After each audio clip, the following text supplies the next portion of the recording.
Why should you watch The Killer? Well, anytime you watch any David Fincher film, it's likely going to be a clinic on filmmaking. The Killer is no exception in that regard. No, there's not anything overly original about this screenplay. In fact, it's pretty linear. It's about a contract killer, a seemingly very disciplined contract killer played by Micahel Fassbender, who happens to miss his target on his latest assignment and reaps certain consequences as a result of that. Instead of accepting that this is the cost of doing business, however, he seeks retribution since someone close to him was punished for his mistake. Essentially, The Killer is yet another story of a highly skilled assassin seeking revenge. Fassbender's killer, however, has a very human element which seems to undermine his very disciplined, ritualized habits. He is definitely a skilled creature of habit, but not a machine, not perfect, and emotional. Not in his display of emotion, but in his decided course of action. Something very telling about his character also is while we never learn his real name, we see him use several aliases from the names of popular TV characters from the 70s and 80s, which seems to display an arrogance and is just needlessly risky. We spend most of the movie in his head listening to his voice, constantly reciting his rules to himself.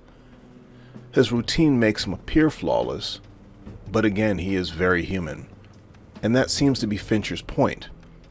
We've seen so much of John Wick or Robert McCall or characters we know by name, and we have come to accept these types of characters as superhuman or boogeymen.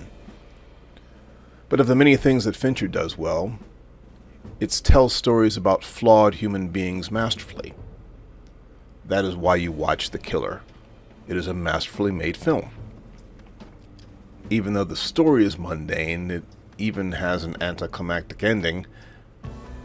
Fincher makes every frame count in propelling the story. His camera movement is masterful, his choice of color grading is purposeful, and the audio mix is very deliberate. Nothing is relegated to shoe leather. When he moves from A to B, it's with purpose, and you're immersed in every moment. I do believe that Fincher is a self-indulgent filmmaker, satisfying himself first and foremost. But he's so dang good at it that you don't care that he's making the movie to entertain himself because you are also thoroughly entertained. Within Fincher's direction, there is Fassbender's performance. He's perfectly cast. Even though he spends a lot of time narrating, he is ironically in every scene, usually not talking on screen. We also get appearances from Tilda Swinton and Arliss Howard, who make the most of their minimal screen time.